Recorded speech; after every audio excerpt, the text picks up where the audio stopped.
There. Can you hear me? I can, Crow. Can you hear me? Yeah, I can hear you too. Excellent. Nice. Mm-hmm. Mm-hmm. It's been a minute. Yeah. We're in the middle of seeding, which we've finished just before the rain. And now we have How a minute bad to, did it come? now we have a minute to breathe. How much rain do we get? I think about 3 inches over what, 2 days, right? Wow. Yeah. Quite a Didn't bit. make it too bad. Didn't make it too bad to put for the tractors in the field, eh? No, we got the rain after we finished planting, Oh so yeah. the field conditions were certainly dry enough for the equipment. Yeah. No Saskatchewan pole.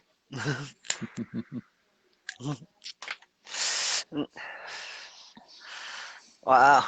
It's been a busy couple of weeks on the planet anyways. So I guess we might as well dive right in. Sure. As all right. What do you got? well, actually we should do the Father's Prayer first. Okay.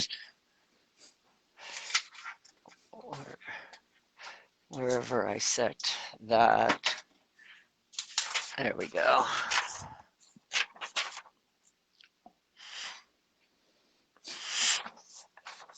So the Father's Prayer. For the Father of the people is with the creation by the Father. With the knowledge in the heaven is with the holy name of the Father. For the knowledge of the truth is for the people of the Father. For the kingdom of the Father is in the knowledge of the truth.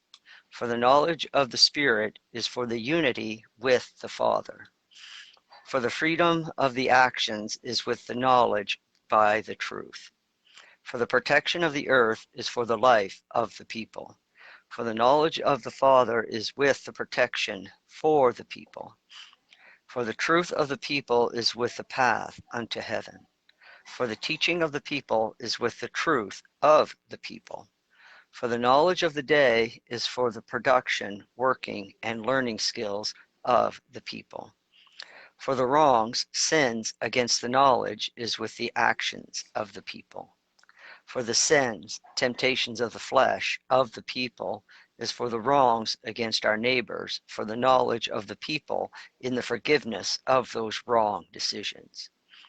For the people of the debts are of the responsibility in the truth. For the people of the awareness are for the forgiving with the truth. For the knowledge of the people leader is with the teaching with the truth. For the evil of the people is for the lack of the knowledge of the truth.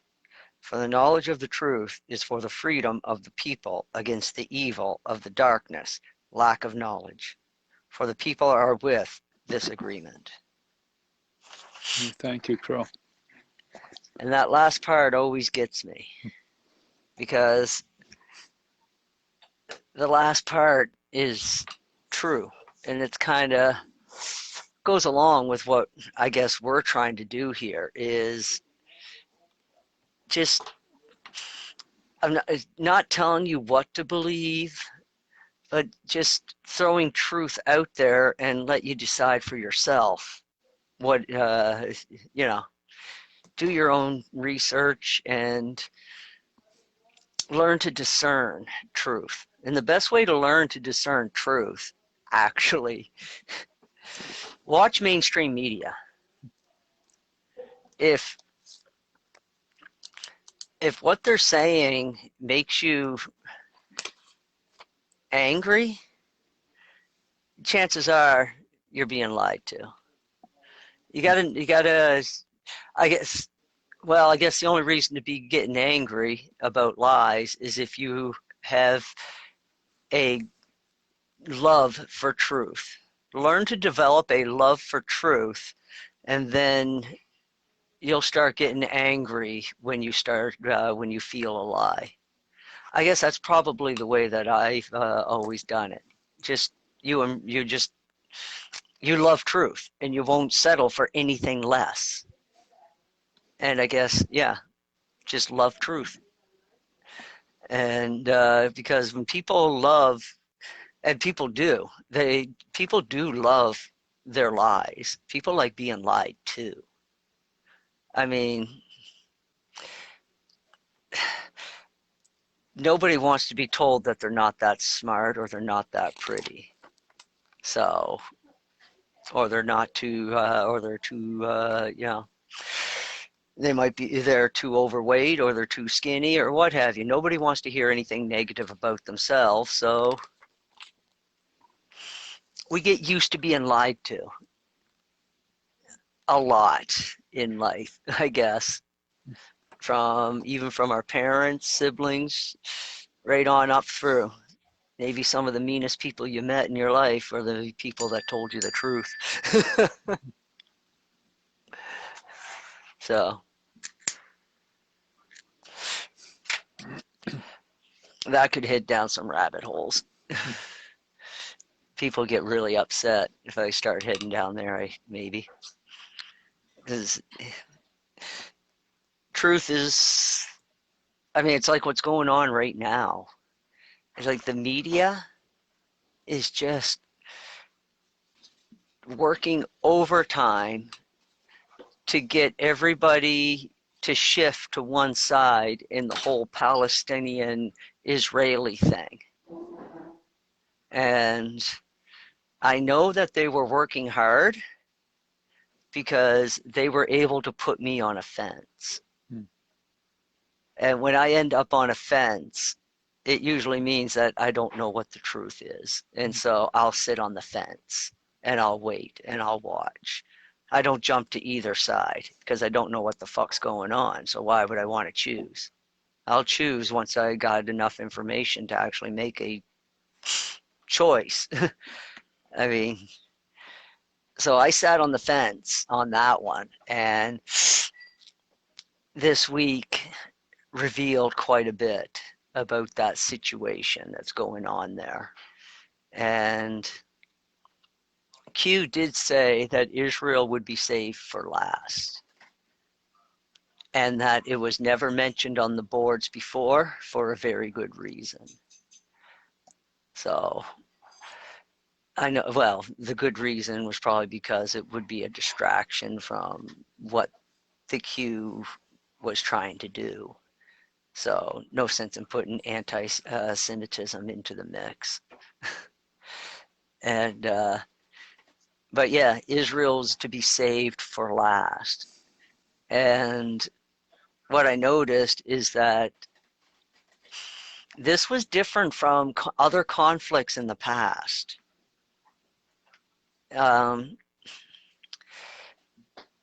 Normally, it's actually Israel that fires the first rocket. This is why I ended up on the fence, because Israel has not behaved in a, I guess, righteous way in the past. They've done some things.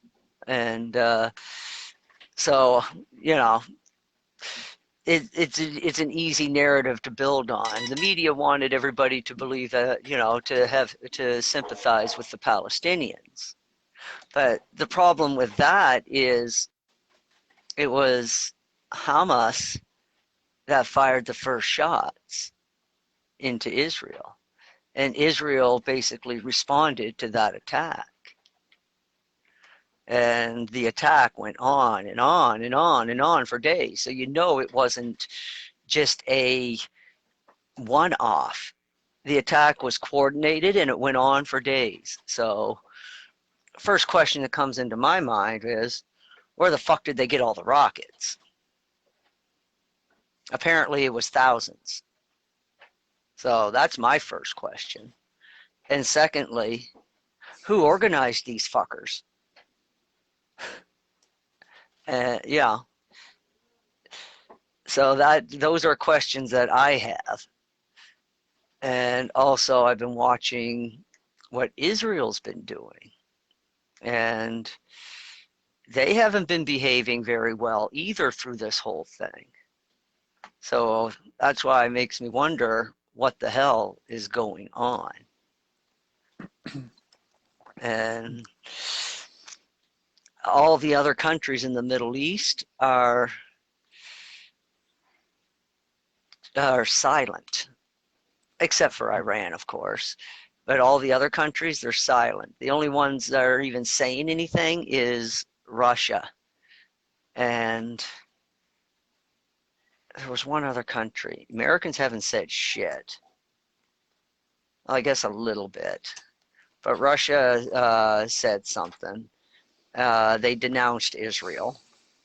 So I guess for people who don't understand, Hamas is declared is a terrorist group, and it has been declared a terrorist group by the UN and other countries within the UN membership. So I guess, if you want to go by that, they're a terrorist group. So they've been labeled a terrorist group. And so I'm wondering why the Americans are on their side. And Russia was careful not to get too involved. They just basically said that Israel shouldn't be dropping bombs on civilian targets. Well, Hamas is a terrorist group, and they like to hide amongst civilians. So there's that. So basically, in a surreptitious way, Russia is taking the side of the terrorists. So now you got all these countries that are denouncing Israel and are on the side of the terrorist, and mainstream news is doing the exact same thing. So it has me scratching my head wondering what the hell is going on there, and what's going to become of Israel if this narrative continues along. And they're not giving up. So I'd have to say that Israel, in the very least, is a legal state within the UN, and Hamas is not. So whether you want to look at the situation as, Israel bullying Palestine, and Palestine standing up for their land, Palestine didn't exist as a country 100 years ago. It was Jewish territory run by, it was a Jewish nation, and something changed, and then Arabs came in, Muslims, and whose religion is Muslim, and that kind of clashed with the Jews' Judaism. So technically, Israel is only taking back what was originally theirs. And the spin is that it doesn't matter anymore because it's been too long. But yet, First Nations in North America are able to hang on to their land because they've always been there. And the same goes for other indigenous tribes around Europe. So why the double standard? I mean, this has been this has been used before, that people need to return to their ancestral lands, and the UN has been involved and helped with such projects. But now all of a sudden, Israel is the exception, not the rule. So that's got me curious. Oh, and then the other thing mainstream media is doing, they're pushing the UFO narrative hard, really hard. We talked about this before, and it seems like I might have hit the nail right on the head, because the military seems to want people to forget that they've had a US UFO program for 70 years. They want people to believe that they've only had a UFO program since like 2004.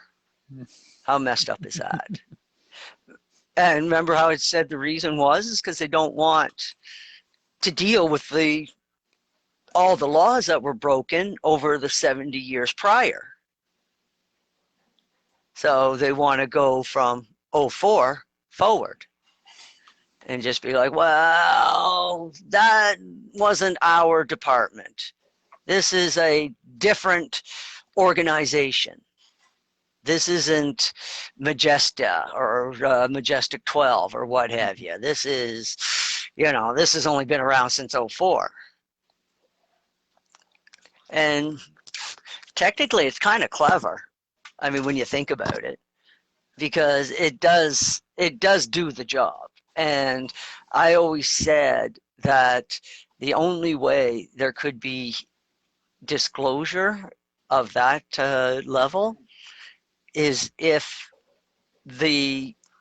what happened over the previous 70 years could be kind of wiped away, because there were bad people doing bad things and there was good people doing bad things.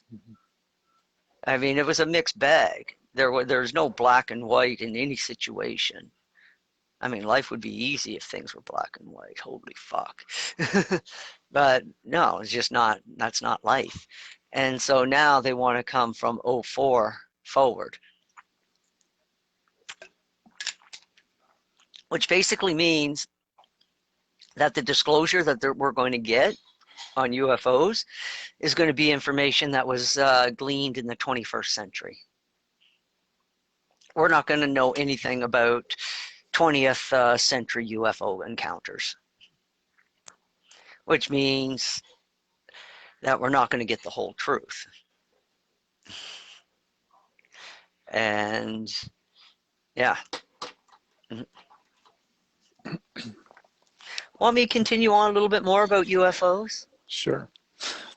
Yeah, it's better than talking about the Middle East. The Middle East, I felt like, I was starting to walk a line that was going to start pissing people off. So, I've been to ESETI Ranch. It's a wonderful, magical place. And there's a lot of shit in the skies around ESETI Ranch, and you get to see it. And everybody, the whole time I was there, I was kind of chuckling to myself, because everybody was like saying that these were all UFO craft, spaceships. And I'm like looking up at them, and I'm like, those are not solid objects. Thing is that UFOs, it's a mix. That's a mixed bag too. That's not black and white. It's a mixed bag.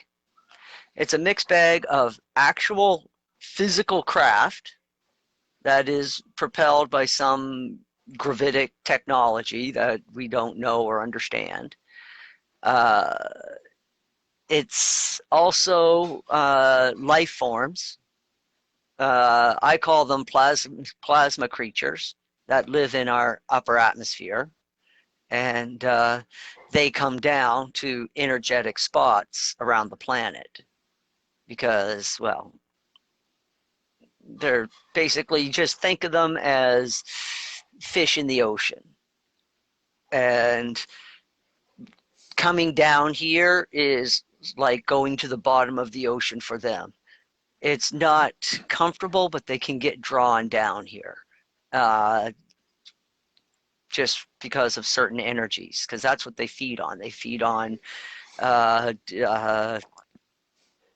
radiation, light energy, mostly UV. UV is like candy to them. They love UV. NASA did a experiment with these things. So you think I'm like, so that you don't think I'm full of shit. NASA actually knows they're there, and they did experiments. And what they did, there's actually a video on the internet. You can watch it. What they did is they sent out this huge rod. It's like, I don't know, it's like half a kilometer or maybe even a kilometer. It was crazy.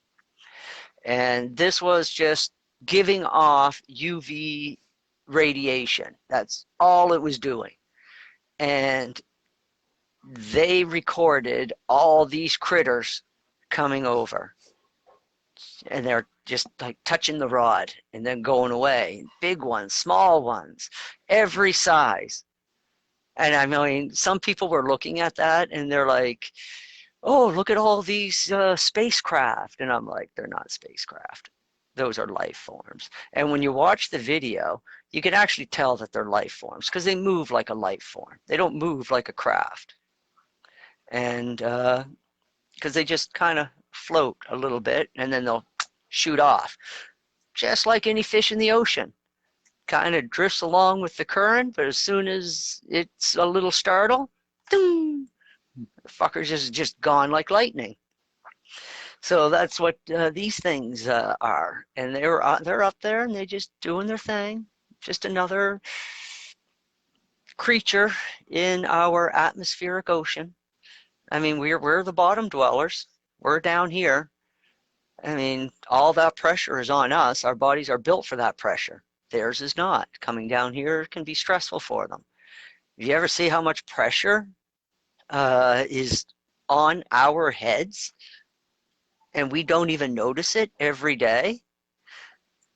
Watch a video of what happens when they suck all the air out of a barrel, steel drum barrel. Yep. It crumples up. Just like, it doesn't just go flat. No. The whole center just crumples in. That's the atmospheric pressure pushing in on the barrel on all sides, not just one side, all sides. Yeah, we had a water tank. We were hauling water one winter, and the vent in the tank froze, and we didn't remove the lid before emptying the tank. And fortunately, we realized it before the tank was completely crushed flat, but it had this big dimple in it for a while until we filled it with water and actually hooked up another pump and pumped water into it and pressurized it back up with water, so now it's its proper shape again. Guy had that happen with a fuel tank. It was the vent iced up and then you empty the tank, so it's that's just standard air pressure being exerted on the outside while the inside is the pressure is being taken away. Yep, that's in school they teach us things backwards. They tell us that the barrel collapsed because we created a vacuum inside. But that's only half the truth. The other half of the truth is the barrel collapsed because we took away any atmospheric pressure that balanced the outside and the inside. And it was the outside that crushed the barrel, not the inside being sucked in. You see, by telling us that it's vacuum, you get the picture that the insides were sucked in. But that's not at all the reality. The reality is that the outside air pressure crushed in on the barrel. It's important to know how to look at things too, how to see things, because again, that's more truth. Because half lies don't help. because they only give you half the picture. And this also goes back, takes us back to our UFO thing. It's like calling them all crafts gives the wrong impression and gives you a false view of what's really going on in the skies. So yeah, we got crafts, but then we got plasma critters. Plasma critters doing their thing. They come down, they go up. And then we also have something else going on in our skies. We have interdimensional beings moving in and out of our reality as well. And so that is going on as well.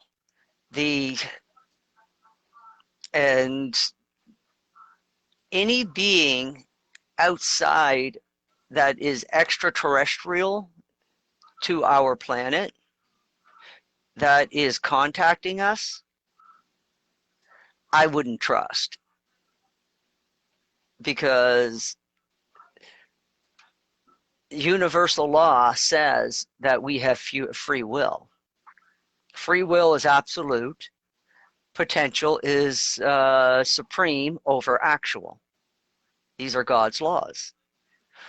So if a being from outside of our sphere comes in and influences, I'd have to question their motives, especially influencing us directly, as opposed to what the Father does. Because even the angels aren't allowed to interfere with us. They can help us out by keeping us alive, but that's not really interference in our free will. That's being a buddy and giving you, and telling you to, turn left and turn right to avoid a car accident. That's what a friend's supposed to do. But a friend wouldn't manipulate your free will. Well, when these beings come into our dimension and start telling us shit, then you got to question what their motives are, because why are they directly influencing us? This is why they had to be so careful with the Urantia book. It's like it was a risky thing to do, to write that book. And well, even in the book, they state it straight up. They were a little intrepid about having this book written, and I'm glad they did. So they did their very best to not to put anything in that book that could inspire a zealot. And what a balancing act that probably was for them, to try to give us information and try to give it to us in such a way that we don't take it the wrong way and misinterpret it. I mean, the language that they use is just so plain. It's just, it reads like a textbook. I'm not gonna lie, it reads like a textbook. And it just so happens that I like textbooks. I've never had a problem with reading textbooks. But yeah, that's why there's not like, a whole bunch of poetry in it. The only thing that comes close to being like poetry is anything that they had quoted from spiritual texts that already exist on the planet and are well known even to this day. And so yeah, very, very careful. So I would have to question any being that is coming to tell us something. And okay. I guess I use a couple of ways to try to judge what they're doing. If it's self-serving, it's Luciferian in nature. So I guess I would listen to what these beings had to say, but the second they said anything that was self-serving, I would begin to wonder what their motivation is. And because that is a wholly Luciferian concept, service to self. And of course, anything that involves a blood sacrifice is satanic, so they got that too. But it should go without saying that if, blood gets involved, you're probably going to want to walk in the other direction and get away from it as fast as you can. Okay, so I think you had said one of the previous times we talked about keeping the Father at the center of all things. I guess I wanted to ask, how do we do that? Personalizing them, personifying. Okay.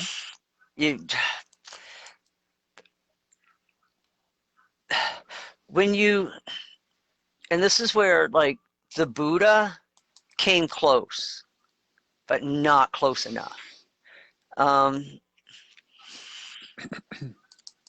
People like to use the word divine. Yeah, I guess so. Divine just basically means connected. Means, I worship the divine. Okay, you worship the connection of all things. Great. It's a first step. Creator. That's a good one as well, but it still puts God at a distance somewhere. It's like, how many people get to meet the architect of the office building that they're working in? You don't. So, again, and the idea is that the idea is for us to get closer to God. If the idea is for us to get closer to God, anybody that is taking like any self-help programs and even dabbled a little bit in witchcraft should understand that we can program our own minds to do whatever the fuck we want. And there's a couple of little tricks to do it. I learned one. It's a neat trick.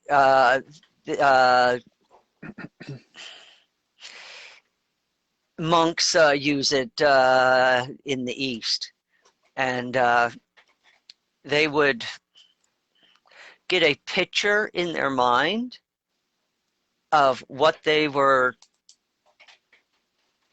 trying to accomplish, and then they would do this cluck off the top of their mouth.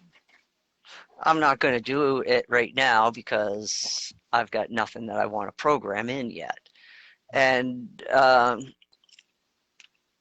so once they've manifested it in their mind, they would do that cluck like 3 times with their tongue off the roof of their mouth, and that would lock in the program.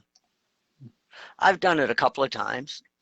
It works, but my mind is so dysfunctional that it only works for short periods of time, like a week or 2. And then I carry on, and then I forget that I should do it again. Say, oh, the knowledge of the universe. And just not much ambition to use it. I guess that's probably why I was given the knowledge, given all of it. Because it's like, hey, this guy's lazy enough that he's not going to do a whole lot with it. And, dysfunctional enough that he can understand it. And, yeah. So there's ways to do it. But, again, you got to be careful. Anything that is service to self is Luciferian in nature. And it creates bad karma. It just, so whenever you do something, you want to make sure that it is constructive. And then you can move forward with that. It's like, you know, helping somebody else with their success to get your success. There's nothing wrong with that. Why not? As long as you don't have designs to betray the person down the road. And the best way to avoid karma is just basically be truthful. Be truthful with people all the time. You know, maybe you might have to preface it your statement with an apology. You're like, hey, yeah, don't mean to be an asshole, but hey, you really should do something about that mole on your cheek. It could be cancerous. And plus, it's really hard not to look at. Maybe I watch too much Austin Power movies.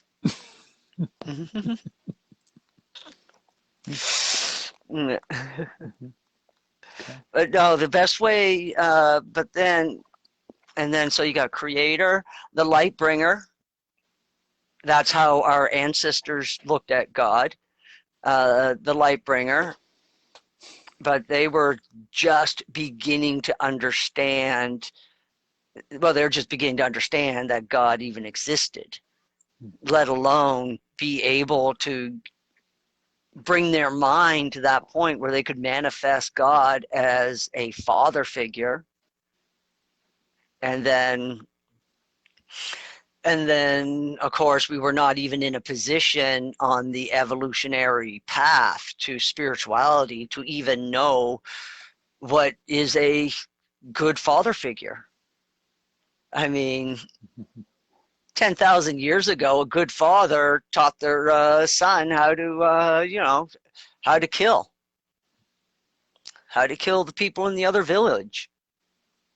Taught them, stuff like that. So the personification of God as a father in that environment, that would be really, really bad. And I mean, the only reason Jesus came to earth at the time that he did because the Jewish nation was ripe for a new revelation of God. Why do you think he got so many people's attention at that time? I mean, yeah, he had a good voice. He was, charismatic, but 5,000 people sticking around for a couple of weeks. And it wasn't just the same 5,000 people.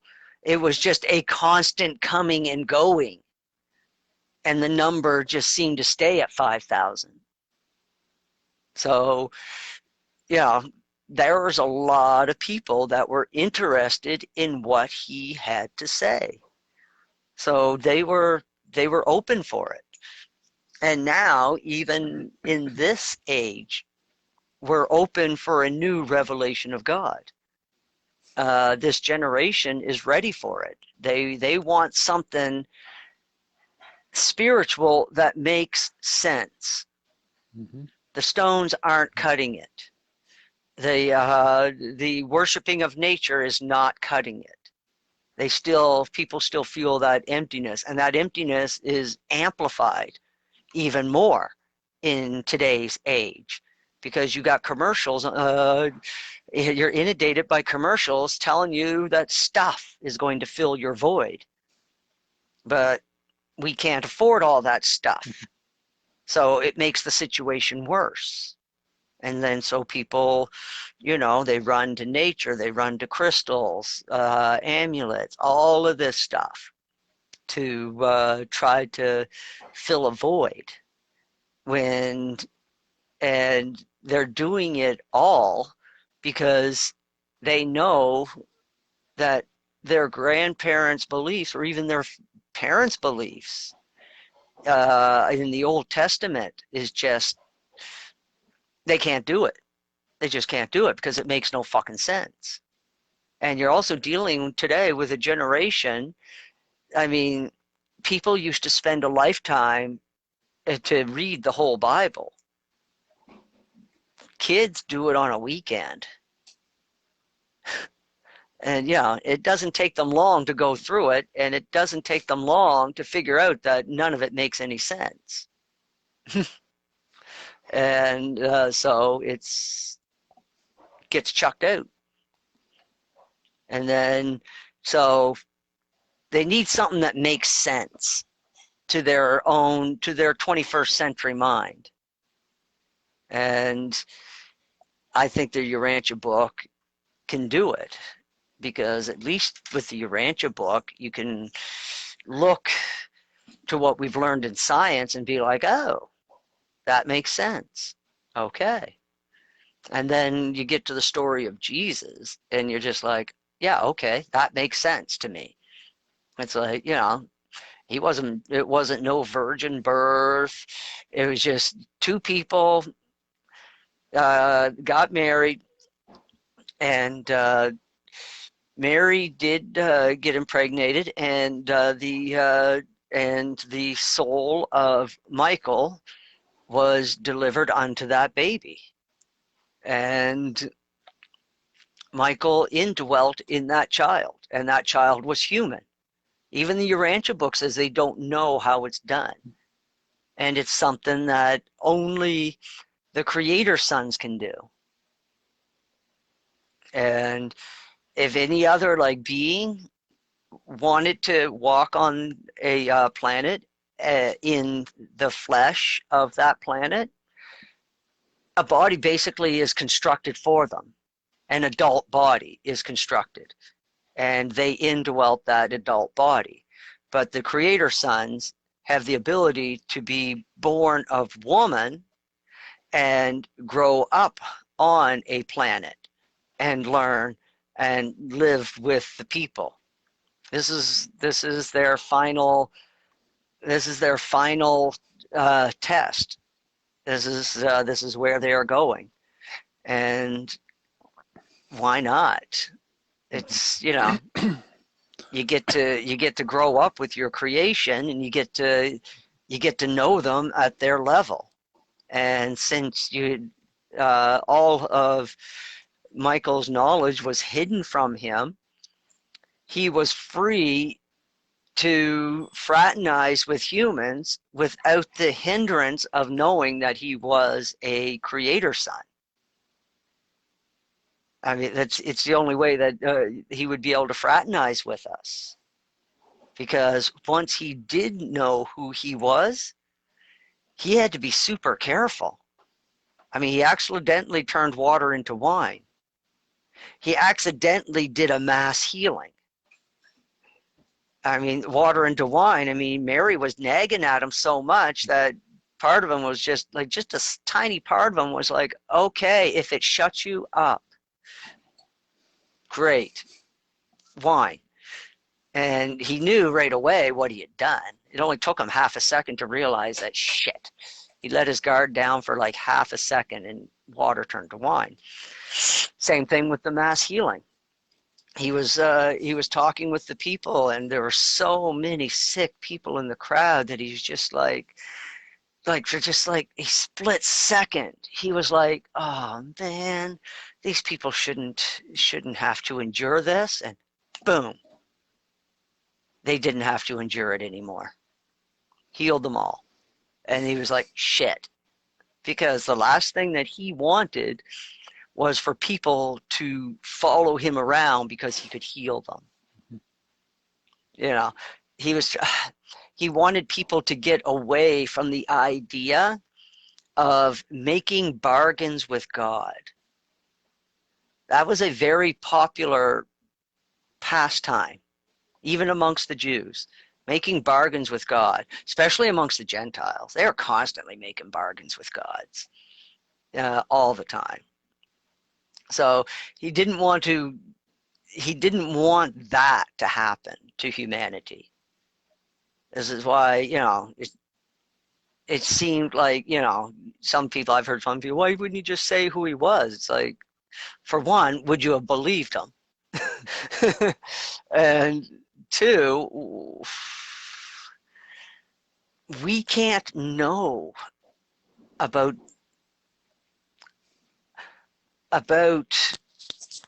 the real, about the creator, because if we do, then we'll all become actors because we're stupid.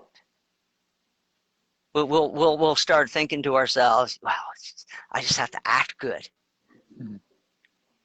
You know, it's like, you know, and so, but in their mind, nothing has changed. No character development, no personality development, no growth of spiritual nature, because then people would just spend their whole time looking over their shoulder. Animals do that, not humans. Animals. This is why atheism, well, it's almost like living in a communist country, actually, is what it would be like. And, you know, always watching what you say and watching what you think, but you're only doing it out of fear. You're not doing it because you want to do it. That's the difference.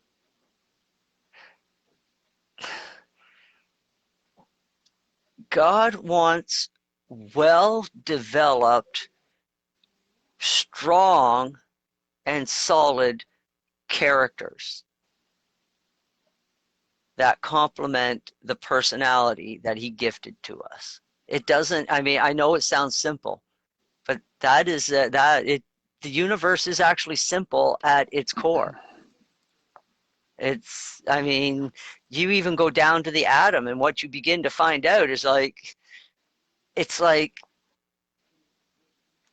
energy moving between 3 points is all that the universe runs on. That's it. I mean, it's best described on a two-dimensional surface. I mean, I've tried to imagine it three-dimensionally, but it's not easy. Let's actually see if I can find it right quick. You never know. I don't even know what to call it. Oh my. But it's really neat, actually. It's it's how the whole universe is built. The whole universe is built on this one diagram.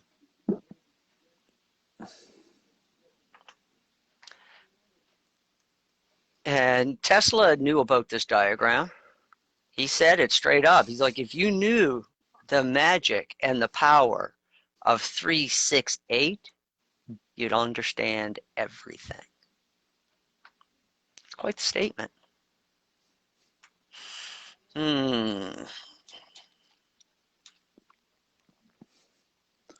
Would you call it And again, atomic energy flow or what? Yeah, I'm trying to figure out how to help you search for it. I don't know exactly what to call it. I'm waiting for the computer right now. Okay.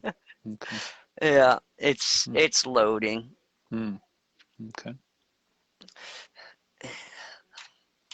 Let's see here what the shall we see what the Schumann resonance is doing? Resonance, not residence. Let's see. The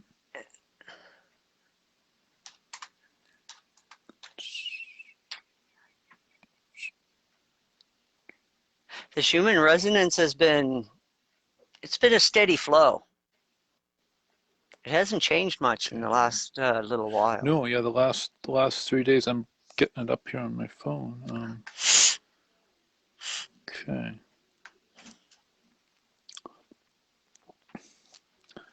Here it is. I'll show you 3 diagrams and then we can explain what they are. There's one.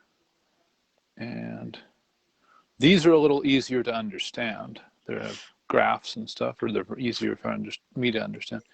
Yeah, and there are 4, I guess it's 16 different frequencies on over about 2 to 3 days. Each of those blocks is 1 day, and that's once it's filled in 1 day, it switches. So there's a big blip that happened just recently. it's all leveling out. The top line is supposed to be the angelic line, and then the line below that is human psyche, And then the one below that is shit, I forget, red and green. Animal and earth, I think. Yeah, you said the green one So was the fundamental, or the whatever the, yeah. I don't remember now. I know whatever I said the first time is correct. I want to find a animated version of this. Maybe I can find a video. Okay.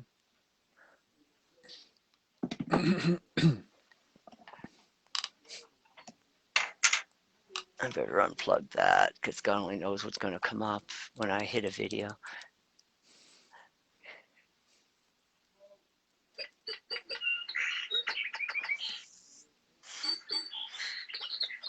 But this is such a neat concept, and it shows just actually how simple the universe does actually work. Yeah, the frequencies involved are between, I guess, 3 and 33 hertz, like extremely low frequency, and they just measure them between, I think, the Earth's surface and the stratosphere. What it says in the, there's actually, I'll put it in the show notes. There's a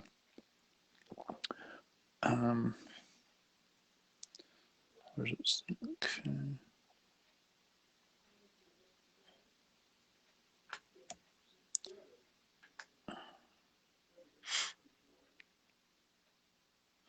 And it says they're generated by lightning discharges in the Earth's electromagnetic cavity, space between the Earth's surface and the ionosphere. So I guess what they're measuring is technically lightning, but what is interesting, they say, is that because it is similar frequencies to human brain waves. It is because we're tied to the frequency of this planet, and there's no getting around that. Man, I wish I could remember what it was called. Oh, so horrible. Because I know you told me a long time ago, and then just more recently I started actually looking at the things regularly and sort of figuring out what the relationships between them were. But you said one of the bottom ones was the kind of the animal frequency, or the animal mind frequency, but I don't remember which Instincts. it was. Okay. Yeah, their instincts, the animal instincts, but more specifically, it's like how the animals are behaving. And when the animal line is a little crazy, and sometimes what you end up finding is like something had taken place with like herds of animal or flocks of birds somewheres on the planet, and you're just like, no, what the hell was that? And then you're just, I mean, sometimes the animals just like, you get mass suicides, or all of a sudden like birds just falling out of the sky for no reason. Yeah, you see, everything is pretty calm. Look at the human psyche, it's pretty calm. Animal is kind of jumping a little bit, but not enough to cause a problem. Yeah, for all of yesterday it was pretty flat. The 5th and the 22, 23, yeah, so okay, there. I find this one most interesting.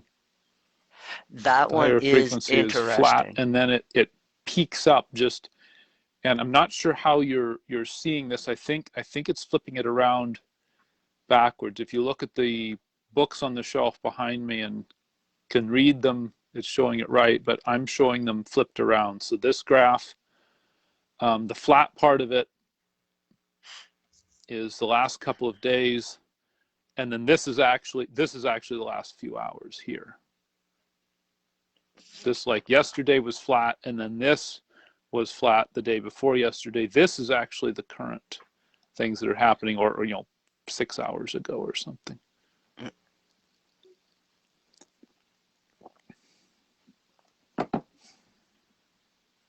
There we go. Okay. Yeah. So this is this is the secret that Tesla figured out about the universe. Now, we got 3, 6, and 9. Now, what's supposed to go here is 1, 2, and then 3, 4, 5, 6, 7, 8, and then 9. Now, the 3, 6, 9, that sets up the divine Trinity. Again, everything connected. So 3, 6, 9. And so 9 being God, 3 being the eternal Son / eternal Mother, and 6 being the eternal daughter, Holy Spirit, or eternal Spirit. And now, how this gets set up is actually pretty neat, because basically it starts off with 1. So 1 doubled, 1 plus 1 is 2. So starting with 1, God being 1. Oh, by the way, this whole circle around here, that represents 0. That represents nothing. And it's around, and everything is built around nothing. Okay? So 1 plus 1 is 2. So we go down to here to 2. Well, what's 2 plus 2? 2 plus 2 is 4. Again, just simply doubling things. This is the most primitive and basic model of the universe. It's just simple doubling. So 2 plus 2 is 4. There's 4. 4 plus 4 is, 8 is up here. Now, how do we get to 7? Because 8 plus 8 is 16. How do we get to 7? Well, what's 6 plus 1? 7. So we end up getting to 7. What is 7 plus 7? Well, it's 14. But 4 plus 1 is 5. And we make it right back here to 5. What's 5 plus 5? 5 plus 5 is 10. What's 1 plus 0? 1. We're back up to 1. What's 1 plus 1? And we can actually keep this, we could even keep this going even in a different way, okay? Let's go back here to 7, okay? So we got to 7 by adding 16. 16 plus 16 is 32. Okay, so let's not take it as 7. Let's say it went to 16. 16 plus 16 is 32. What's 3 and 2? 5. We can get back down to 5. Okay, so we got 3 and 2. So 3 plus 32 and 32 is 64. What's 4 and 6? 10. We're back to 10. 10 plus 0 is 1. Or 1 plus 0 is 1. And we get right back up to here.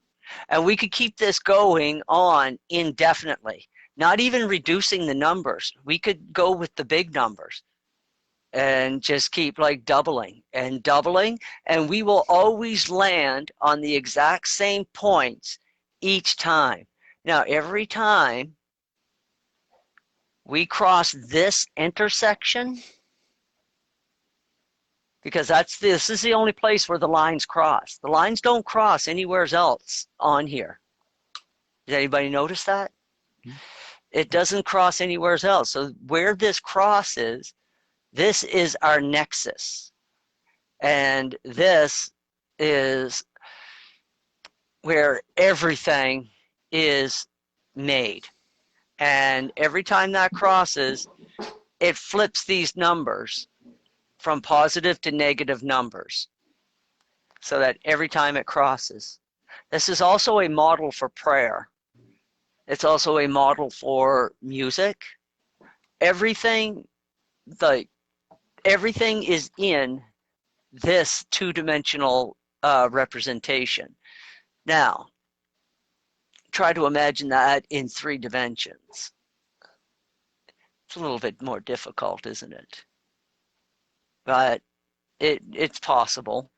And you would put this together the same way that you would put the flower of life together. In fact, well, the flower of life actually fits inside here, or the seed of life.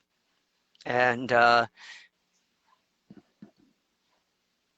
this is where creation, this is how creation begins. And Tesla figured this out. This is why I don't think Tesla was quite human. But yeah, that's the basic model of the universe. Nice and simple. It's all just about doubling. And the neat thing is, the whole model reduces to 9. And fundamentally, it reduces to 3. Because no matter what numbers you end up with on there, if you follow that pattern all the way around and place all those, okay, going from 1 to 9 will, once it is reduced down, will always reduce down to 9. Then if you were to take all the bigger numbers, 32, 64, and so on and so forth, all the way around and populate them instead of the single digits, again, you'll end up with a big number, but once you add all the numbers together, you'll still reduce down to 9. No matter how far you go with this model, because I did it, and it always reduces down to 9. Every time. So how strange is that? But I think anytime you have 9, every time you have 9 on one side of an equation, this is the other neat thing about the number 9.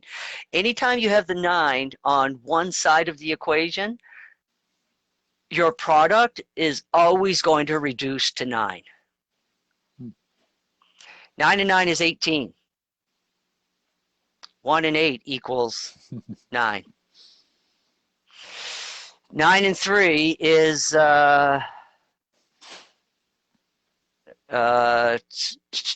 27.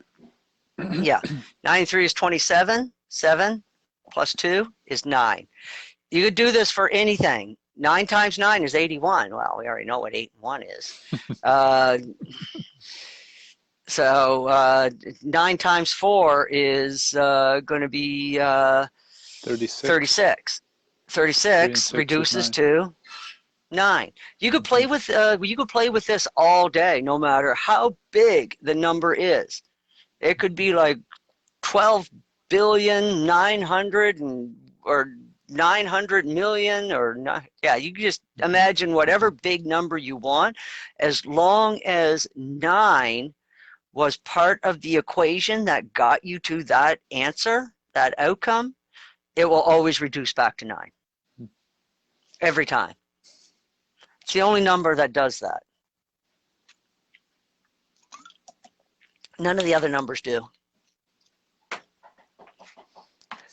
So, yeah, pretty neat. 9 is a neat number. And that is why it's the number for God. Our ancestors figured this out. That's why 9 is the number for God, because anytime 9 is in the equation, it's always going to come back to 9. And technically, the 9 is also the end of the sequence too. And 10 starts a new sequence from 0, actually, because 10 is the first 0. You got 0, which is 0, 0, and then 10 being the first 0.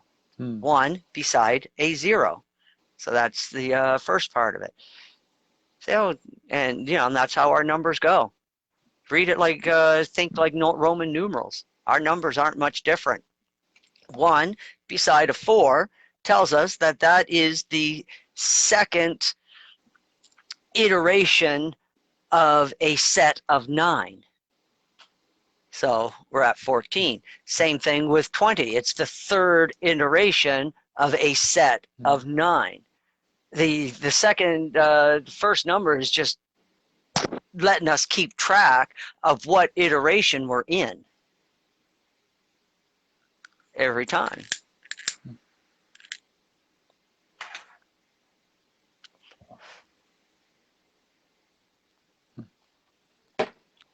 So yeah, neat stuff. I love numbers.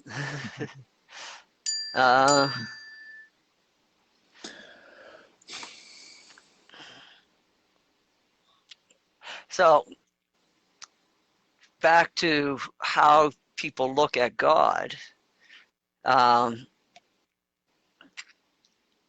Primitive man would look at God as a creator, as a source of light, as beings that are evolving spiritually, and in order to evolve to a full potential spiritually, you have to look at God as a parental figure.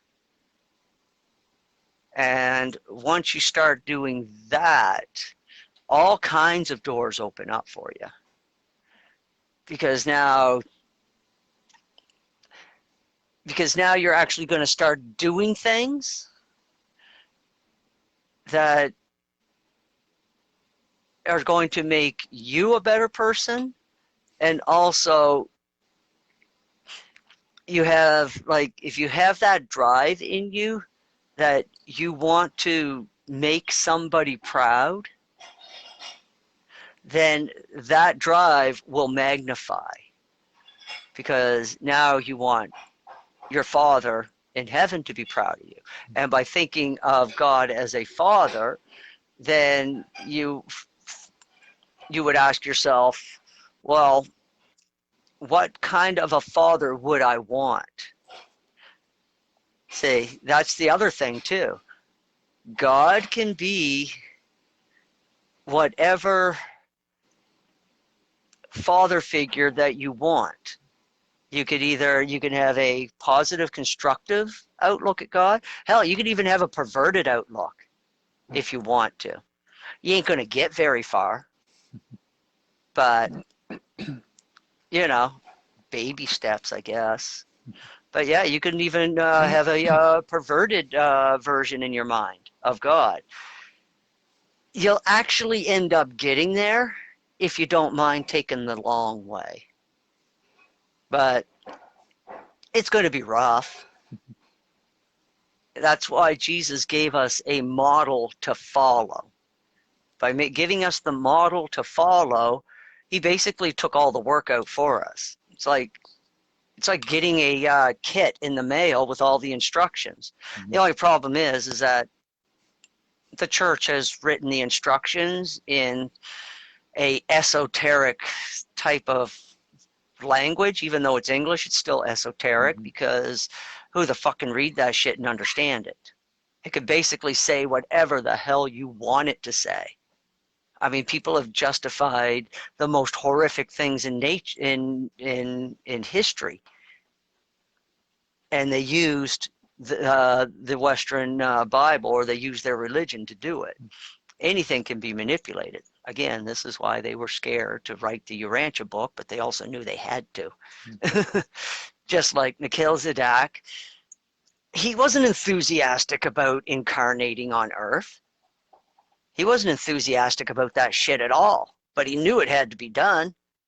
And I can only imagine that after consulting with the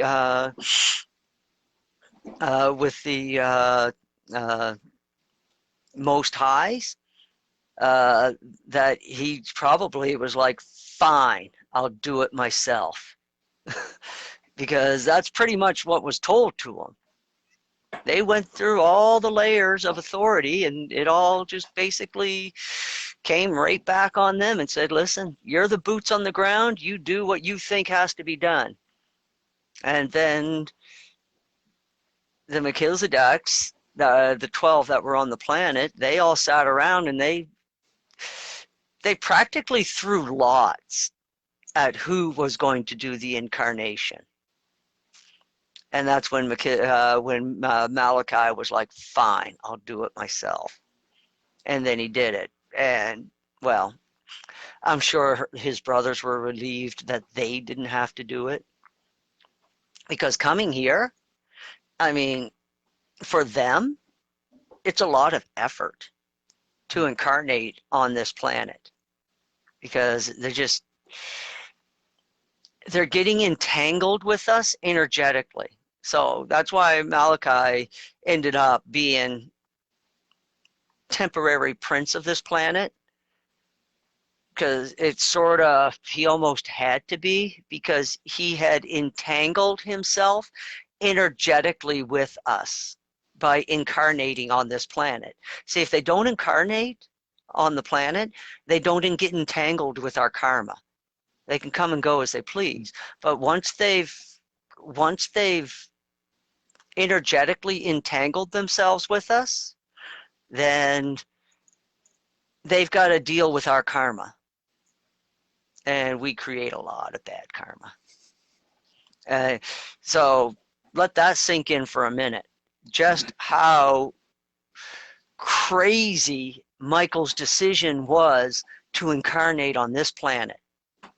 If incarnating on this planet entangled him with our karma, what, you think he didn't know that? Creator of the universe didn't understand karma and entanglement? Of course he understood it, but he came here anyways, knowing full well that once he left this planet, he wasn't really leaving this planet. It was like, the energy of this planet would follow him back to Salvatron. This is why we're not abandoned either, because in order for Michael to abandon us, he would have to abandon himself. So yeah, he's dealing with our karma, last 2,000 years. You think that 2,000 years is a long time? Imagine being the creator of the universe, being entangled with our energy for 2,000 years. You think that was comfortable? Probably not. It's like, probably like having a toothache that no dentist can fix. Yeah.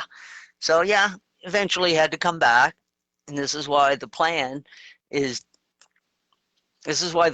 complicated, and why us mere mortals get frustrated watching the plan. This is why Q told us you're watching a movie. You're watching a movie. You know why Q told us that over and over again? You're just watching a movie. Because he didn't want us to get emotionally invested with what's going on. Yeah, do something, help in the community, do what you do, do you, basically, but don't get emotionally invested in what's going on. Like, there's people that are emotionally invested with what's going on in the Middle East. That's not helpful. But it's also separating the wheat from the chaff. Here's another little thing, a little secret. Our Creator cannot read our thoughts. Everybody thinks that Michael can read our thoughts? Nope. What would be the point in free will if he could read our thoughts? Yeah, let that one marinate for a minute. And so how do you separate the wheat from the chaff? Create events. But those events need to have a outcome in the future. So everything that has been being done is designed to create a end result. And that end result is to set us on the path of light and life. It's the only way the creator is going to get rid of his toothache. And so to be emotionally involved means that you're still operating on a animalistic level. Do you know why the celestial beings admire people who martyr themselves? They just like it, they're in awe whenever a human is martyred and faces death bravely. They're just in awe. Why? Why is that so awe to them? Because, again, they can't read our minds, but it's absolute proof to them that the human has risen above his animal instinct. What does an animal do when its life is threatened? Fights tooth and nail right to the bitter end. Nothing worse than a cornered animal. Everybody's heard that saying. Mm-hmm. That's when an animal is most dangerous, when you corner it, because now its fear level is. It doesn't mean that we shouldn't fight. I mean, if there's a chance, if there's hope, you fight, and you keep fighting. You don't stop fighting. But when you see that, once you see the end is plainly there, then it's how you face that end that the people in the real, it's how you face it. Are you going to face it cowering in a corner? Are you gonna face it blowing yourself up? Take your enemies with you? Hey, actually that's pretty brave too. It's how you face it. I mean, when the disciples were thrown into the ring with a lion, they didn't fight back because they knew that there was no point. What are they going to do, fight a lion? They can't escape. There's half a dozen guards that will kill them if they try, or just beat them senseless. More likely to beat them senseless and throw them back in his cell to let them live. But they've seen the end, and it's how they face that end, with faith and calmness, that told the angels that, wow. Because you should be scared shitless. I mean, should be shitting your pants, but they didn't. They faced it bravely. And look at what we got going on the planet. Got a bunch of scared people on the planet. South Park did a beautiful episode, Pandemic Special. Part of that episode was people just trying to con their way to a vaccine. Pretend they were first responders so that they could get in and get their vaccine first. It was hilarious because they had like the pharmacy set up like this exclusive club with a bouncer at the door. It's like, no, you're not over 60. You can't come in. Only seniors. And the seniors going into the pharmacy. It's like, fuck you. I'm getting vaccinated. It was hilarious. And meanwhile, everybody else that was like younger were like, man, that's no fair. And like the seniors took over the whole town. It was hilarious. Hilarious episode. And then the teachers threatened to quit. So that's where the boys go and steal some vaccines to go to give to the teachers so that the schools could remain open so they didn't have to stay home anymore. Mm-hmm. The only one in the whole show that enjoyed staying home and all the social distancing was Eric Cartman. And I was just like, yep, of course. Of course. Yep. Yeah. And I was just, yeah, that was like a most hilarious episode that I had ever seen of those guys. I was like, that is so awesome. Or no, that was the vaccine special. The second one that they did. But yeah, but that's essentially where everybody's at. And I don't know. We talk about this too much. You might not be able to put this up on YouTube.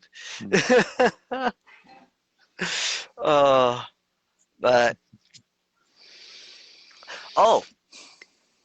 you can have some fun. See if a fridge magnet will stick to where you got the vaccine shot. Okay. Yeah, apparently that's a thing that's going viral on the internet. People are putting magnets where they get the vaccine, and the magnet sticks. Doesn't stick anywhere else on their arm, but it sticks in that one spot. Magnet? Not with. I'll have to go get one and try it. I don't have one right here. Oh. Yeah, I don't know. That's too bad. I don't think so. Let's see. I don't know. Hey, won't you go get one? Actually, I will. I have. Wait a minute. Got the cover for my iPad. Where's the magnets on the cover or the magnets on? I don't know. It can't be too heavy because it doesn't pull that much.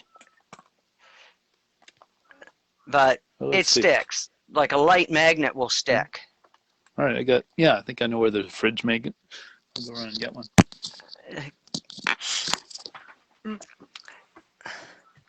So there's this thing going on that people are putting magnets on their vaccination scar, and the magnet is sticking. So it comes down to one of two things that it could possibly be. It's a high dose of a ferrite material, iron, nickel, cobalt, whatever. Or it's this other thing, a protein type thing, that apparently veterinarians inject into animals to make them docile and compliant. So that's something so that's something. It's just weird that could happen. Okay, I've got a magnet here. Poison Control Center. And it sticks to this, sticks to the paper cutter. Nice, hole punch. Nice. And you see here, it sticks where. Hey, you forget where they stuck you? No, I know where it is. I'm just remembering that I wore a turtle. You know, turtleneck is not the easiest thing to. No. Okay, let's see. Yeah, so it's right there. I think that little red mark, right there. Let's see. I'm not getting any. I'm not getting any sticking. But people are actually doing videos, and they're saying the magnet stuck where they got the vaccine. Yeah, and it's quite a few videos. Like if it was just a couple of videos, I just laugh. Yeah. But it's a lot of videos, like a lot, and I'm just like, whoa. A guy on BitChute. Oh, I forget his name, but maybe just type in magnet vax. I don't know. And he did 2 videos within 2 weeks of just people that have uploaded to TikTok of having magnets stick to their arm. Now, like I said, if it was just a couple of videos, I would have been like, ha ha, you know, just another TikTok prank. But there were a lot of videos, like a lot. Just in like one video alone, there was like 20 short clips. And just all showing the same thing over and over and over again. Regular people. One guy even went to his parents' place, and I'm just like, well, what are the chances of his parents being in on that? Well, hopefully you got the saline dose, because half the doses are saline. Because it's, well, logistically impossible to create that many vaccines in the amount of time that they say they did it. You got to mix this stuff. It's not like making a cake. You got to culture, you got to grow shit, you got to like spin this shit for a certain amount of time so it mixes good. There's a, just Google how medicine is made. It's a process. Okay? I mean, shit. I mean, go Google how penicillin is made. They don't make that overnight. That shit's cultured. And then they do their processing with it. So, I mean, yeah. I just laugh at this shit. It's like people don't even know where their fucking milk comes from anymore. Really. Like some people would would be horrified to know where their milk comes from. Some people, you'd be horrified to know how cheese is made and the ingredients involved. But but you enjoy that shit. But yeah, it's all about chemical combinations, and yeah, I don't see it. So we're pretty sure that half the doses are saline. So hopefully that has happened. But yeah, nobody knows what the hell's going to happen with this thing. Nobody knows. Yeah. I mean, shit. I mean, I'm no pharmacist, but I have to ask the question. I watched a video where a farmer went and got his shot. Quick McDick. Saskatchewan farmer, has his own video, has his own YouTube channel. He's a hilarious guy. And he did a video of him going to get his vaccine shot. I'm sitting there and I'm like, buddy, I've actually gone and got one question for you. So you do you. You know, free will and all. Not going to interfere. Not going to talk you out of anything. But I have one question. Would you let a vet come onto your property, offer your cows a shot, and the vet doesn't want to give you any documentation about that shot, doesn't want to give you the documentation on the trials and test for that shot, and also the veterinarian has got zero liability if your whole herd drops dead in the next 24 hours? Would you let that veterinarian give every head of cattle on your farm that shot? I already know what the answer is, because I grew up in farm country. And I know exactly what any rational farmer would say to that veterinarian. Get the fuck off my property right now. And if that farmer didn't, then I'd have to label him an idiot. Because you've got $28,000 worth of fucking steerage in your field, and you're going to risk it on an experimental shot? So it's like, shouldn't your life be more important than a head of cattle? So that's where my thinking is. It's like experimental, no documentation on the trials, no documentation on what's actually in it, and the manufacturer of said vaccine has zero liability. Zero. Zippo. Nothing. Zero recourse. And my attitude is, you know what? If you could be liable for it, okay, I'll get in the lineup. But they're not liable for it. I could have a bad reaction, just like I could to anything that's shot into my body. Zero responsibility. I can't do that. I mean, what is my family supposed to do? There are people in my family that rely on me. Something happens to me and I can't go and make a living anymore. I can't earn a living. What is my family supposed to do? They're fucked. So I'm not going to take the chance. I mean, I'd rather take the chance with the virus that has a 99.6% chance of me recovering from than a shot that has a 1.5% chance of doing something really, really bad to my body to where I cannot function as a normal human being anymore.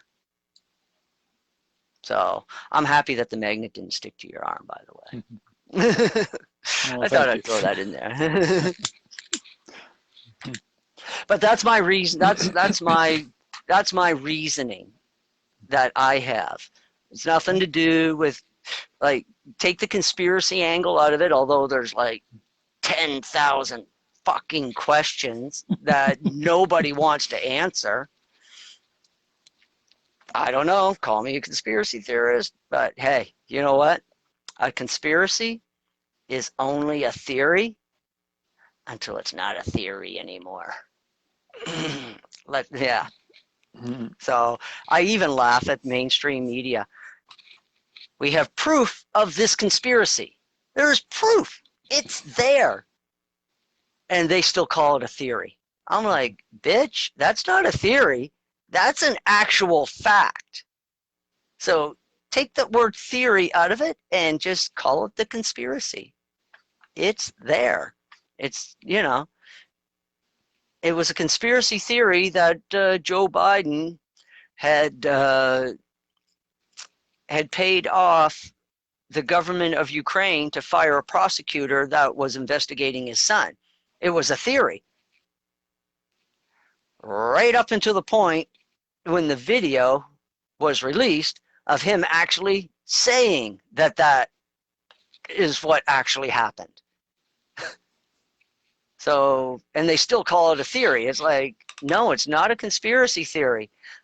There's a video out there on the internet that has him confessing in a room full of people. And they all laughed. He tells them, oh, yeah, I paid off the government. They fired the guy. No more investigation. Ha ha ha ha. Good for you, Joe. It's like, you know how many fucking international laws you just fucking confessed to breaking, buddy? It's like the whole audience is stupid. Oh, and here's the best part. It was a room full of reporters. It's like you just had the scoop of the century dumped in your lap and you laugh? But I guess there's no such thing as investigative reporting because that's a story, if there ever was one. And they all laughed. It's disgusting is what it is. So, yeah, apparently that's still a theory, even though the videotape has been circulating for the last year, maybe year and a half. UFOs are a conspiracy theory. Whoops. Not in 2021, it isn't. Not with mainstream news pumping that shit 24/7 practically. There's at least 3 news stories a week now on UFOs. Hell, Fox News has their own little introductory segment to their segue to UFOs. It's like a UFO going through, like a CGI UFO going through the sky over a cityscape, and then the camera follows UFO and then pans down, and it's like the truth is out there. I'm just like, oh my God. Oh my God. I was like, wow, they're really, really pushing hard on this narrative. It's, I don't know. Well, it's actually all going to backfire on everything. Because here's the thing. Q told us, he didn't tell us directly that there's extraterrestrial life. Q said, think of the vastness of space. Basically, use your fucking brain, people. It's like, if you don't believe there's something out there, then you need to fucking, recheck yourself. Imagine, think of the vastness of space. And then Q also said that extraterrestrial life forms, highest classification. So if it's the highest classification, what are these insiders telling us? Well, I'll tell you what they're telling us. They're telling us bullshit. Because if everything extraterrestrial related is of the highest classification, then what do people like Corey Good, Simon Parks, David Wilcock, what the hell are they doing with all of this insider information if we're talking about classification at the highest level? It's like, see, none of this shit makes sense to me. So And my question is, what are they, so they're talking about the UFOs. What are they trying to distract us from by talking about the UFOs, would be my question. I've been trying to dig for that. There's a lot going on, a ton of things going on, but I can't put my finger on the distraction. There's so much going on. It's like, okay, are you trying to distract us from what's going on in the Middle East? Because that's just about died down because they ran out of rockets. Hamas ran out of rockets. Like literally, they fired off every rocket they had. They've got nothing left. So it's like, and Israel had more anti-rocket missiles, I guess. Their Iron Dome thing where they shoot up their own rockets and they intercept the rockets in the sky and they blow them up so that before they hit the ground. I don't know what the hell. I forget the name of what they call it. But anyways, they've got an awesome system. They had more ammunition to deal with the incoming rockets than they had rockets. They were hoping to exhaust Israel's supply of interceptor missiles, of interceptors, I guess you'd call them, but they didn't. Israel had more than enough, and now they're getting more. So, unless Iran is willing to pop for the next round of missiles within, I had to say, the next 7 days, Hamas just wasted all their ammunition for nothing. It's like, well, you just depleted all your ammunition. Now you're wide open for attack. It's like, I wonder if they left anything for defense. Probably not. So Israel will be dealing with that, but Israel will deal with it in its own way. And the way that Israel has always dealt with things in the past is that Israel has always dealt with things in a what's the word? Covert fashion.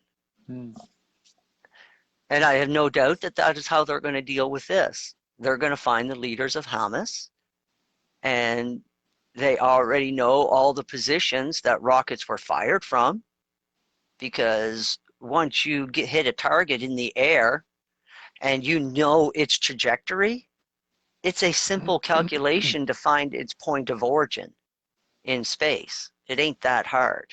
You could do it on a couple of pieces of paper if you wanted to. Computers do it even faster. So it was a complete waste of time, and it's going to probably cost them. We need to get back on track. Where the hell were we? Let's see. Well, we were talking about how we keep the universal father at the center, mathematical model of the universe. Oh, I wanted to go into this something I had noticed when I discuss different things with different people. I'm in a different reality.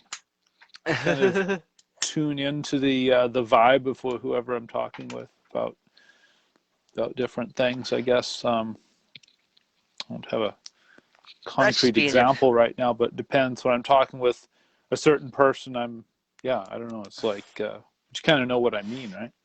I know exactly what you mean. I do it all the time. It's called talking to the thought adjuster and not to the person. Yeah, basically you're allowing your empathic abilities.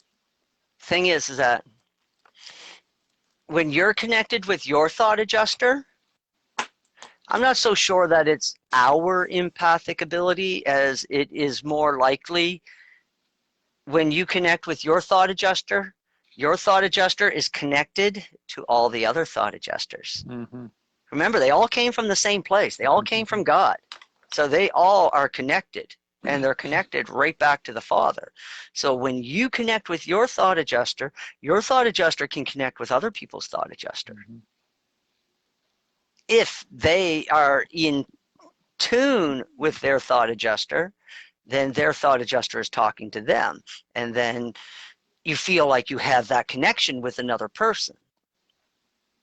But some people are only superficially connected to their thought adjuster. Because the thing is, you got to understand, you might give up on God, but God doesn't give up on you. So your thought adjuster does not give up on you. You might ignore your thought adjuster, but remember, free will is absolute. So if you choose to ignore your thought adjuster, the thought adjuster has zero authority to do anything about that. None whatsoever. This is like, people like scream at God and they're like, why doesn't God do something, make my life better? Sorry, God doesn't do that. And the reason why God doesn't do that is because you have free will. And it's your choice. We self-actualize all the time. I mean, Aleister Crowley used to do this little trick with people because he could. And I've done it to people just for fun. What he used to do is he used to walk behind people. And then as he's walking, he would start to imitate how they walk and mirror it exactly. He was really good at it.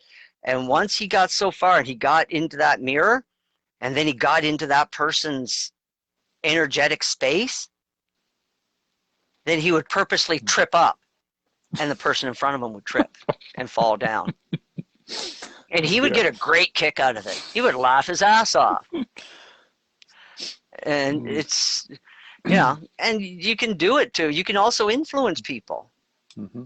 Yeah. I mean, you influence people with a yawn. You yawn, the whole fucking room yawns. Yeah, see? I was going to say, if you can do that to make fun of somebody, you get on their frequency so that you can influence them. You can influence them for good also. Yeah.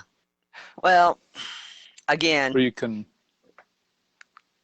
You can control the vibe. You can control the vibe you send. Let's see. How do I want to say?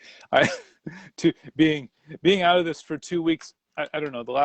I must be going through some kind of massive software update. I have difficulty articulating what it is in my mind. If you can influence a person, he can make this negative thing happen to them. He can also send, it's up to them whether they want to receive whatever energy you're sending, but you can get in a position where you can send it their way. And then for what they want to do with it is up to them. But ultimately, it still comes down to the individual's choice. Mm-hmm. Because you cannot convince somebody to commit suicide unless they're already inclined to do so. Mm-hmm. And that goes for everything across the spectrum. You cannot influence somebody to betray their parents or their loved one unless it was already there to begin with. Mm-hmm. And all you did was nurture it. So that's basically all you can do. Like, people, again, free will choice, and you can manipulate people, but really you're not manipulating them. You're only opening a door for them to walk through. And yeah, you can manipulate through threats and what have you, but that's preying on a person's weaknesses. That's a completely different thing. Yeah. Oh, Because that's time check. 10 minutes to 9, just so you know. Yeah. I mean, overt manipulation, again, it all depends on the person. You know, you can threaten somebody and get them to do what you want, blackmail them. That's overt. But if you're talking about subtle manipulation, you know, it has to already be there for the person to do it, or they're just a vessel. And they'll just do anything anyways.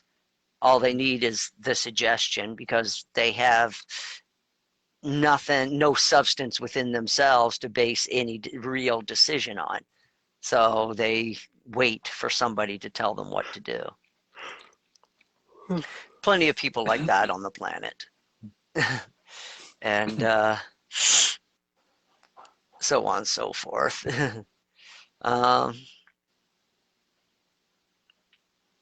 Yeah, so we can program ourselves in such a way that if you like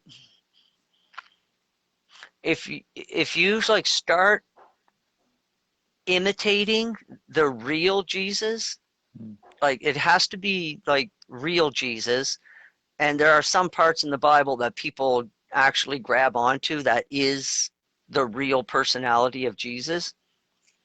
And once you do grab onto it, that model is already programmed into our morphogenic field, and it becomes very easy to follow that model because you're stepping into the morphogenic field of the person who lived 2,000 years ago. And once you step into that, then you begin to think like Jesus, and then you begin to act like Jesus. Plenty of people have done it over the centuries. Tons of people have done it over the centuries. And they're just regular people that are in our neighborhoods, people that you work beside every day are doing it. And I know plenty of people that started down a dark road and they found a verse in the New Testament that spoke to them. And it was just, and I found that when I would listen to their stories and they would tell me the verses usually came out of the book of John. And a lot of times it was something that Jesus stated within that book. And that is what they have grabbed onto. And they would hang on, and that would change their life around. It seems like the book of John did actually pretty good through the sands of time. And makes you wonder how that happened. But John was one of the young disciples that was kicking around at the time of Jesus. See, not all the books were written by apostles. Some of those books were written by disciples, not apostles. And this particular John, he spent a lot of time listening to Jesus, but not asking many questions and just watching and observing. And I think that's why his book ended up not being as tampered with as much as the other books were, because the narrative was written in such a way that they didn't feel like they had to do anything with it. But John was quoting directly a lot of Jesus's words. And he was quoting them accurately enough that it would create that bridge necessary to connect with the morphogenic field. It doesn't take much to connect with another person in the morphogenic field. You just need that bridge. And because Jesus's personality imprint in the morphogenic field is probably very, very strong, it makes it easier to connect with it. And it's an imprint, it's a memory. It's not the actual Jesus person. It's a snapshot. And that is the snapshot that you can tune into. People who are like, motivational, like part of motivational training is, what do they say to do? They say to like get a picture of your goal and put it on your fridge. Hey, you know this one, don't you? Mm-hmm. Yeah, but isn't that what a lot of these motional a self-affirmation? They also say to write down things and then look in a mirror and do this. This is actually what witches do, by the way. So it is witchcraft in a way, but it's self-affirmation. We can program ourselves to do things. Do it looking in the mirror. Witches tend to do it with a little bit more pizzazz, candles and shit like that. I do it in a way that might drive, has the potential to drive some people insane. Because how I set things up, or at least I used to do it, I haven't done it in a while, but I set up an infinite mirror situation. Do you know what an infinite mirror is? Mm-hmm. Yeah. So I set up that situation, and usually with candles, and you're just like, you're looking into infinity behind you and in front of you. And I've never heard of anybody going mad, but in the books that I've read about it, they say that it can drive a person mad if they stare into it too long. I've stared into it for quite a long time, and the more I stared into it, the more I was fascinated. I was like, this shit could actually go on forever, because it's just a mirror and a mirror and a mirror and a mirror and a mirror and a mirror going on into infinity. And it's like, wow. And that, again, is the model of creation. Heaven is not Hovana, and the central galaxy or the central universe is not some big, huge thing that's out there.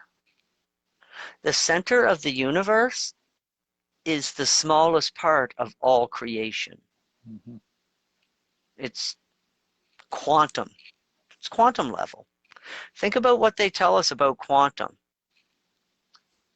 Most quantum mathematicians would tell you that at the quantum level, that's all magic.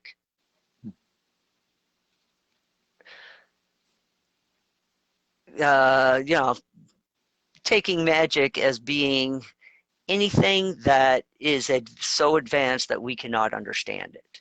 We call it magic. Well, that is the quantum level. There's shit going on the quantum level that scientists and math cannot even come close to explaining. It's like none of this should be happening. Like, you follow the standard model, it should just be like a Planck length vibrating at a certain frequency, creates an atom, atom creates matter, matter creates things. It's nice and simple. There's gravity, there's electricity, there's magnetism, all of that plays a role in holding it all together. Nice, super simple model. It's what we now have come to call in the 21st century the Newtonian model. Why the Newtonian model? Because most of it's based on Newtonian math. And it works. It works well. Works well if you want to, like, you want to figure out your location in three-dimensional space. No problem. You can do all of that stuff, and it works great. Best invention ever. But once you get down into the quantum level, Newtonian math does not work anymore. All of those laws go right out the window. This is why they have quantum math. And they try to use quantum math to understand the quantum realm. But they can't because it's all over the place. Magic. That's all they can say is that it's magic down there. That's God's realm. And if they fuck around down there too much with this Hadron Collider, they're going to piss God off. And it's not that they're going to piss God off. There is a primitive aspect to God. I think we talked about this before. There's a primitive aspect to God. This is primordial. This is like at the beginning of everything. Like way back there. But it's still part of God. The Father knows it's there. And if they accidentally poke that bear, there won't be any surviving it. Not for us. We'll get sucked into a black hole, and that'll be that. Because that's God's defense mechanism. Basically, you fuck with God, you cease to exist. Simple as that. Sucked into a black hole, boom, and get spit out into the nether region of Havana, where all matter is churned up and broken down to its base elements, and the Father will toss that out there like a patch of spice in one of his Son's universes so that they can create something new. The Father provides all the base material that the Creator Sons use to build their universe. But it's only a little bit. It's not a huge amount. It's just a skew of spices in space. There's sniffers that go out and look for it. And when they find it, they mark it. And then they're like, hey, there's enough material there to build a solar system. Or maybe there's enough material there to build a galaxy. And it's like, oh, so boom. A galaxy is created, starts with a turning. And then after that, it's solar systems. Suns are born in the center of a galaxy. All suns are daughters of the great star in the center of our Milky Way galaxy. Spits them out, gives birth to them. We know this to be true because we've seen it. And then these suns spiral out from the center and create a disk type shape. And then we call that a galaxy. Then once a sun doesn't settle into an orbit, a sun is always moving through the galaxy. Never stops. I think our sun is moving at like a couple of million miles an hour constantly, or maybe that's a second. Like 2 million miles or kilometers a second. It's moving fast. Now the sun, when it's in its primitive stage, it goes through its life cycle, and in its early years, it has the ability to give birth to planets. And that's what the sun does. Oh, you think I'm crazy? You see what Jupiter looks like next to the sun? Yeah, Jupiter is just a dot next to the sun. Well, you don't think the sun could give birth to a planet the size of Jupiter? Of course it can. And that's exactly what ends up happening. So the sun gives birth to the solar system. In the old stories actually tell this, but you got to like look at them a different way. And then you begin to see that, hey, it's actually talking about the sun giving birth to planets. And so And then all the planets, they do their circle around the sun. But since the sun is also moving, it's actually a spiral orbit. But when you look at it from behind or from the front, you're looking at a two-dimensional plane and you see all the planets orbiting. But in reality, they're actually spiraling and moving around the sun in a certain way. And so they settle into their little orbits, and then something else happens. The planets in their early stage, can give birth as well to other planets. So Tiamat gave birth to Mars, maybe one other planet, but it's gone. But Tiamat definitely gave birth to Mars. Uranus gave birth to her moons. Jupiter gave birth to her moons. Saturn gave birth to her moons. These are all the children of the planet. And then those moons, in the case of a planet like Jupiter, Jupiter acts as almost like a sun because of the certain energies it does to its moons. And those moons are meant to develop life themselves. And no doubt Europa does, because Europa is basically, it's a moon that's covered in ice. But we know from scans that there's liquid water under that ice. It's like 3 or 4 miles of ice or some crazy number like that, maybe 24 miles. It's a lot of ice, but under that ice is liquid water. What do we know here in the 21st century? We know, or what we know about life in the 21st century. We know that there's only a couple of things necessary for life: temperature, energy, and liquid water. That's it. Temperature can also be electricity, or has the potential to produce electricity, magnetism. But for the two starters, that's all you need. And then electricity, magnetism, and gravity all come into the equation, and boom, next thing you know, you got life.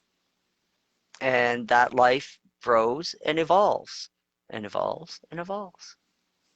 And it will evolve in a nature that is suitable for its environment. So what the hell would be under Europa's ice? Anything.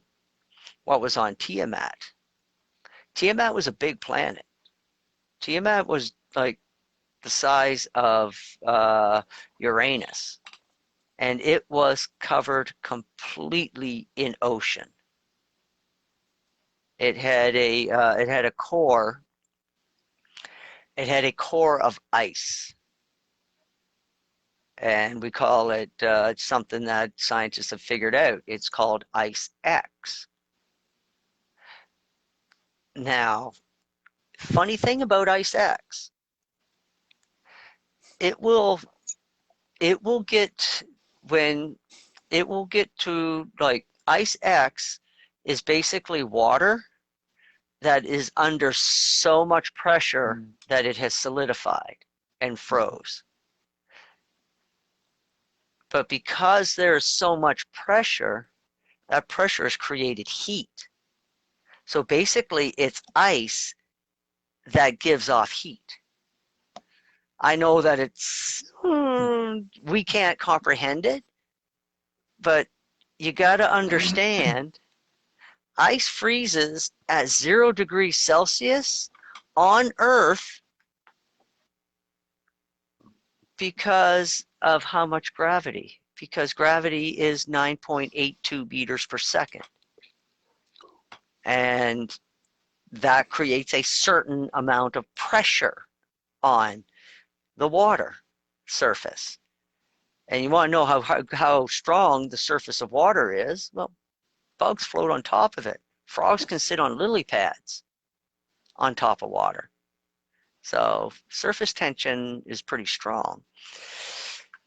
But then imagine that as a ice. Well, anyways, it's giving off heat. So Tiamat has water and it has heat. How many life forms would have formed in an ocean? I don't know, 10, 20, 30,000 kilometers deep? What would have formed under there? Anything. And with that much space, yeah, have a little bit of imagination. Our moon could be an egg from a creature that lived in the ocean on Tiamat. Talking about a big planet, a planet that was big enough to give birth to a planet the size of Mars. So, and Mars had its own atmosphere when it orbited Tiamat, and Tiamat gave us light. Tiamat also controlled the tides on this planet. But after Tiamat was destroyed, then that's when our moon was brought in. Who knows? Maybe it didn't come from Tiamat, but I suspect that it did. Probably from a dead creature that didn't quite get completely obliterated from when the planet exploded or collapsed. Don't know which. Why did it happen? Can blame the material sons and material daughters that joined Lucifer's rebellion and came here. They did something. They weren't exactly environmentalists, and what they were trying to do could not be done, and it was never even tried before. So they didn't know how spectacularly they were going to fail, or even how badly we were going to suffer the consequences of it. Because the thing is to remember is that these material sons and material daughters, they started out with the very best of intentions. You got to understand that. They thought that by bringing this whole solar system and bringing it up to the higher dimension, basically shortcutting everything, Michael's plan, they didn't realize what they were doing. It's like, it was like, I don't know, it was like giving a 3-year-old meth. It's just going to be a bad situation. And that's basically what they did. And so they started out by, and this all took place about 52,000 years ago, the first disaster.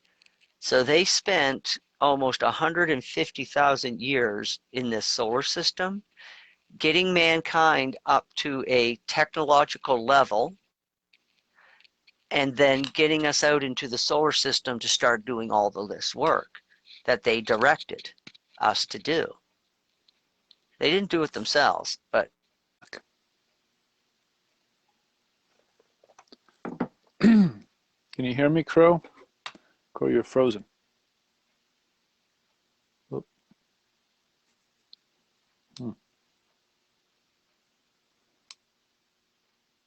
Okay, yeah, I think we're done. Okay.